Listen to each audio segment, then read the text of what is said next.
It is now with very great pleasure and a very great sense of honour that I call Mr. James Baldwin to speak third to this motion.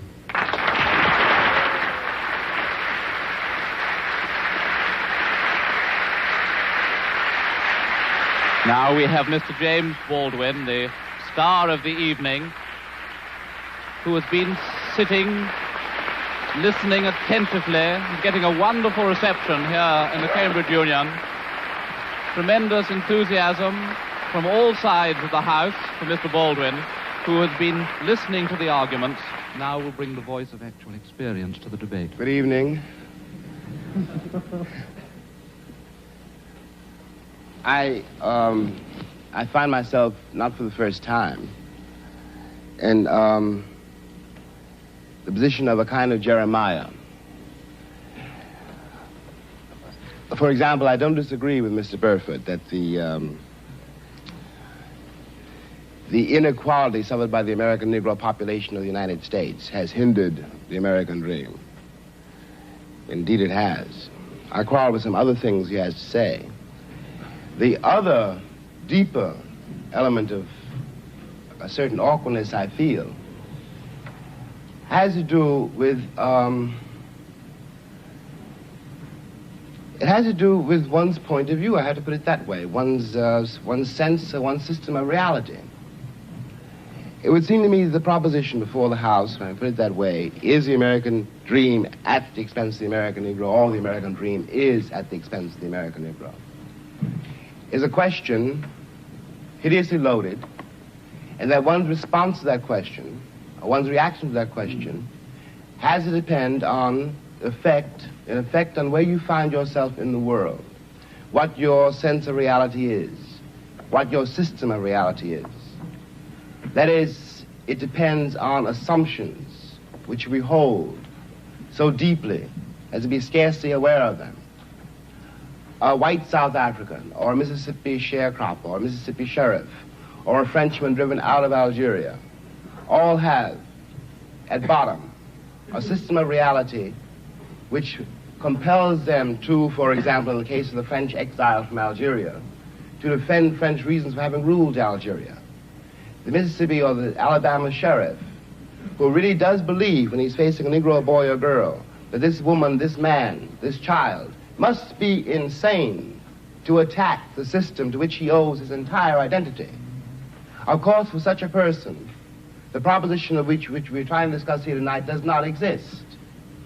And on the other hand, I have to speak as one of the people who've been most attacked by what we must now here call the Western or the European system of reality.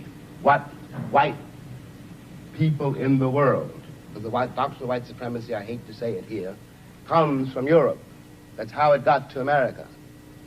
Beneath, then, whatever one's reaction to this proposition is, has to be the question of whether or not civilizations can be considered as such equal, or whether one civilization has the right to overtake and subjugate and, in fact, to destroy another.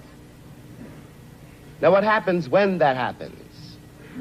Leaving aside all the physical facts which one can quote, leaving aside rape or murder, leaving aside the bloody catalog of oppression, which we are in one way too familiar with already, what this does to the subjugated, the most private, the most serious thing this does to the subjugated, is to destroy his sense of reality.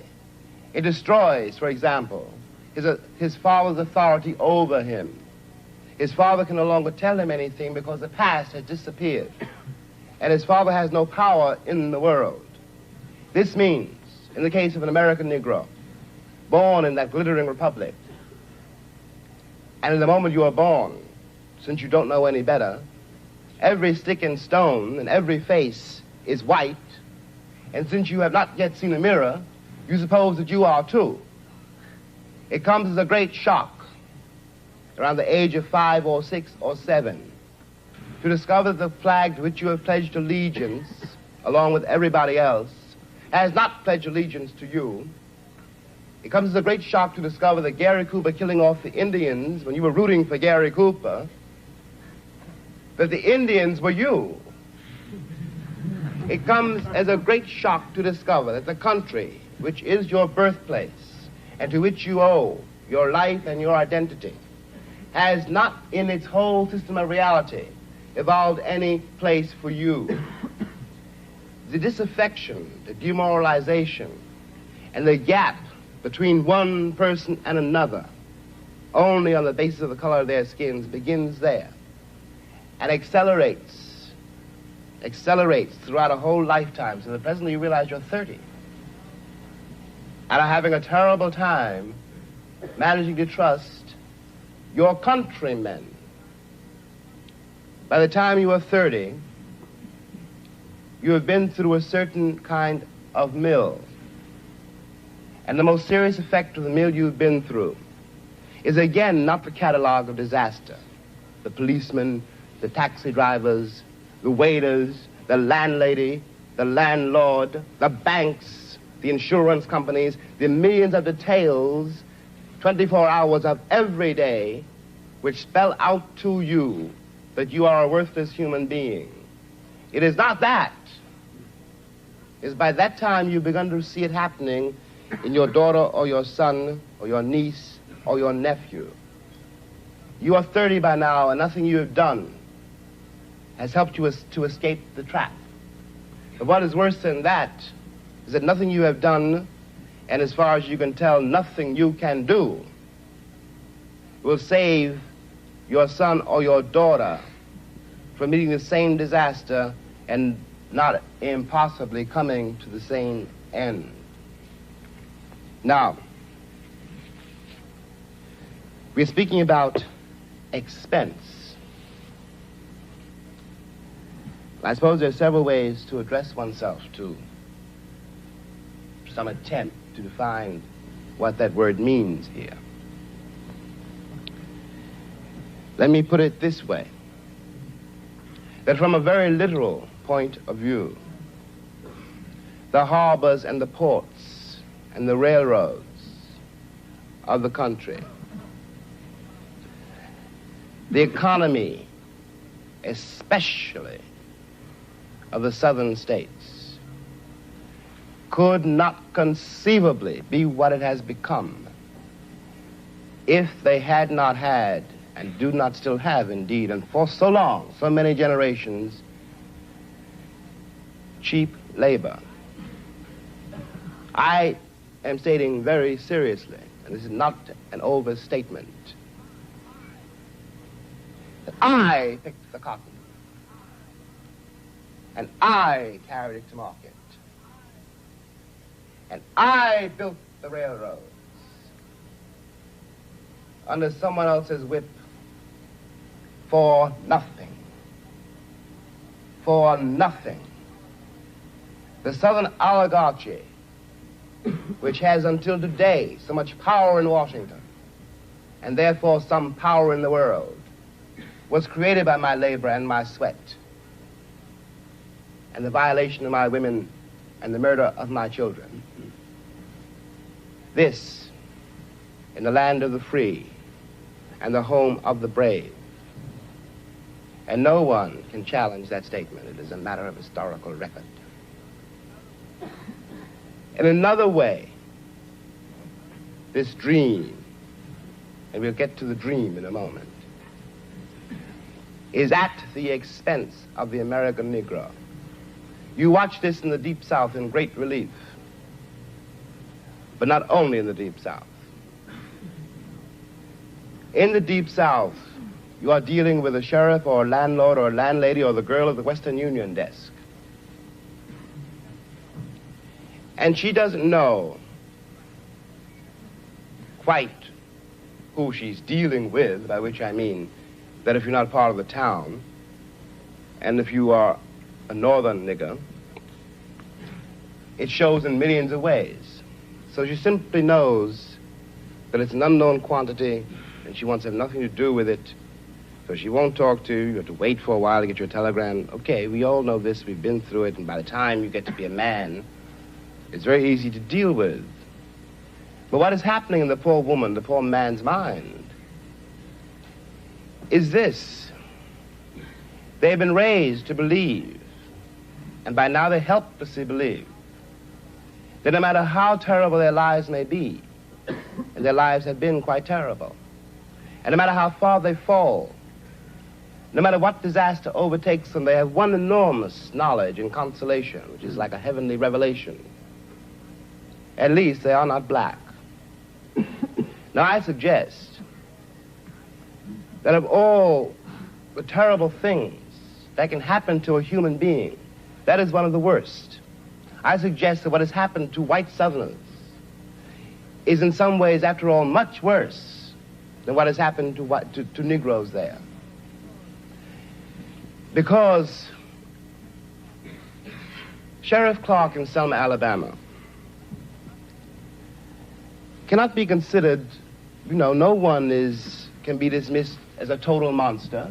I'm sure he loves his wife, his children. I'm sure that, he likes to get drunk. He's, after all, one's got to assume, and he is visibly a man like me. But he doesn't know what drives him to use the club, to menace with the gun, and to use the cattle prod. Something awful must have happened to a human being to be able to put a cattle prod against a woman's breast, for example. What happens to the woman is ghastly. What happens to the man who does it is in some ways much, much worse. This is being done, after all, not 100 years ago, but in 1965, in a country which is blessed with what we call prosperity, a word we won't examine too closely, with a certain kind of social coherence, which calls itself a civilized nation and which espouses the notion of the freedom of the world. And it is perfectly true from the point of view now simply of an American Negro. Any American Negro watching this, no matter where he is, from the vantage point of Harlem, which is another terrible place, has to say to himself, in spite of what the government says we can't do anything about it. But those are white people being murdered in Mississippi work farms, being carried off to jail. Those are white children running up and down the streets. The government would find some way of doing something about it. We have a civil rights bill now. We had an amendment, the 15th Amendment, nearly 100 years ago. I hate to sound again like an Old Testament prophet, but if the amendment was not honored then, I don't have any reason for believing the civil rights bill will be honored now. And after all, one's been there since before, a lot of other people got there. If one has got to prove one's title to the land, isn't 400 years enough? 400 years, at least 3 wars. The American soil is full of the corpses of my ancestors. Why is my freedom or my citizenship or my right to live there, how is it conceivably a question now? And I suggest further that in the same way, the moral life of Alabama sheriffs and poor Alabama ladies, white ladies, their moral lives have been destroyed by the plague called color, that the American sense of reality has been corrupted by it.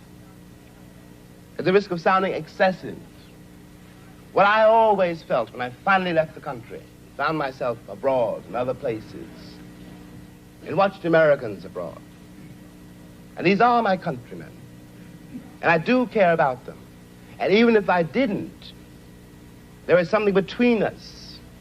We have the same shorthand. I know, when I look at a girl or a boy from Tennessee, where they came from in Tennessee, and what that means.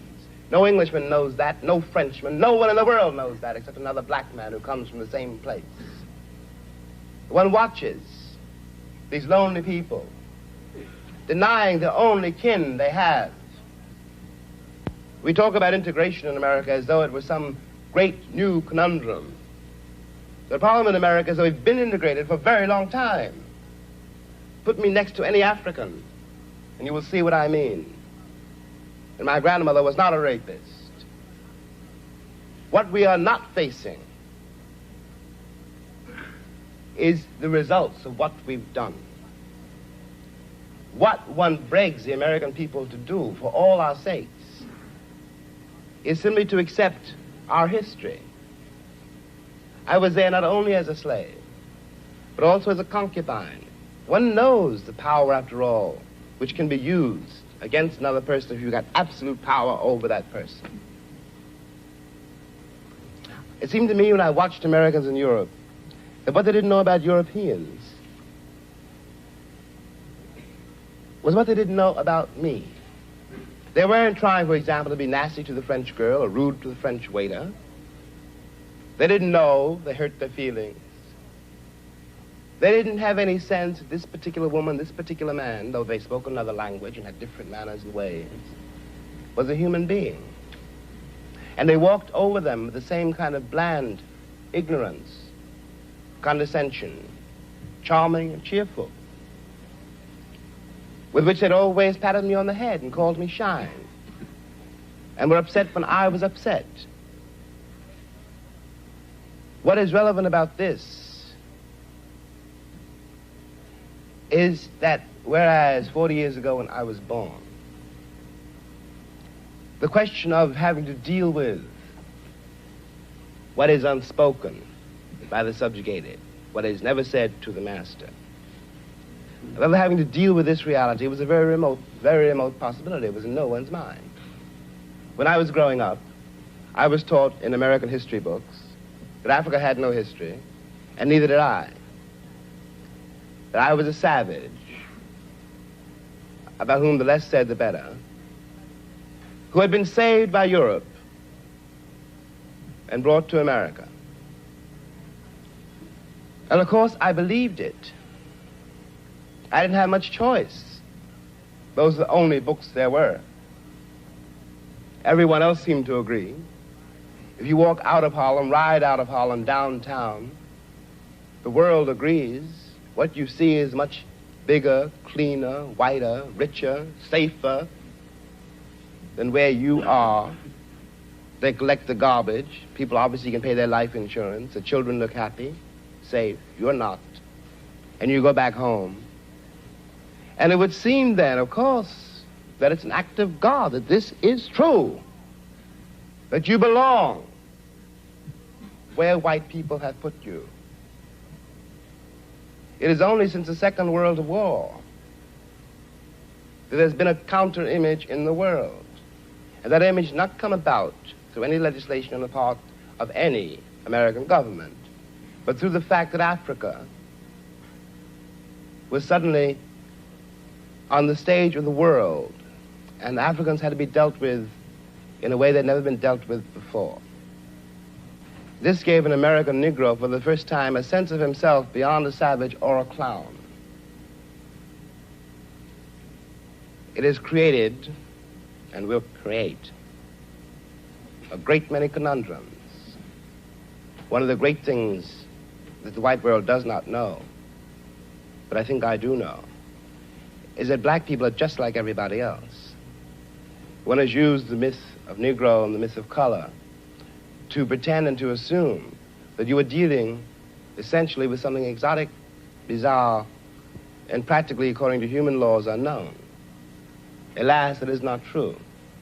We are also mercenaries, dictators, murderers, liars. We are human too. What is crucial here is that unless we can manage to establish some kind of dialogue between those people whom I pretend have paid for the American dream and those other people who have not achieved it, we will be in terrible trouble. I want to say at the end, at the last, is that that is what concerns me most. We are sitting in this room, and we are all, at least we like to think we are, relatively civilized, and we can talk to each other at least on certain levels, so that we could walk out of here assuming that the measure of our enlightenment, or at least our politeness, has some effect on the world. It may not.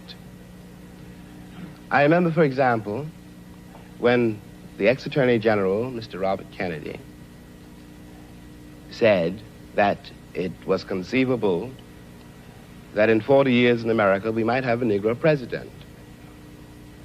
And that sounded like a very emancipated statement, I suppose, to white people.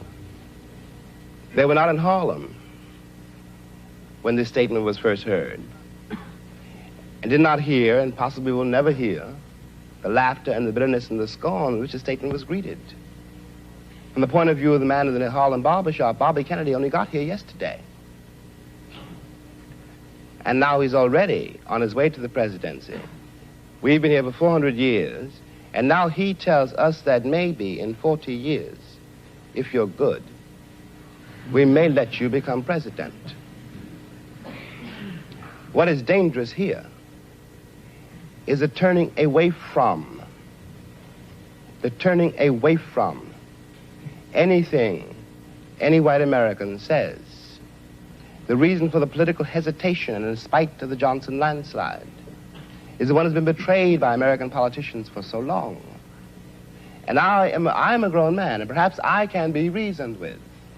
I certainly hope I can be. But I don't know, and neither does Martin Luther King. None of us know how to deal with those other people whom the white world has so long ignored, who don't believe anything the white world says and don't entirely believe anything I or Martin say. And one can't blame them. You watch what has happened to them in less than 20 years. It seems to me that the city of New York, for example, this is my last point, which has had Negroes in it for a very long time. If the city of New York were able, as it has indeed been able, in the last 15 years to reconstruct itself, tear down buildings and raise great new ones, downtown and for money, and has done nothing whatever except build housing projects in the ghetto for the Negroes. And of course the Negroes hate it. Presently the property does indeed deteriorate because the children cannot bear it. They want to get out of the ghetto. If the American pretensions were based on a more solid, a more honest assessment of life and of themselves, it would not mean for Negroes, when someone says urban renewal, that Negroes simply are going to be thrown out into the streets, which is what it does mean now. This is not an act of God. We're dealing with a society made and ruled by men. If the American Negro had not been present in America, I am convinced that the history of the American labor movement would be much more edifying than it is. It is a terrible thing for an entire people to surrender to the notion that 1/9 of its population is beneath them. And until that moment, until the moment comes when we, the American people, are able to accept the fact that I have to accept, for example, that my ancestors are both white and black, that on that continent we are trying to forge a new identity for which we need each other, and that I am not a ward of America. I am not an object of missionary charity. I am one of the people who built the country. Until this moment, there is scarcely any hope for the American dream, because the people who are denied participation in it, by their very presence, will wreck it. And if that happens, it's a very grave moment for the West. Thank you.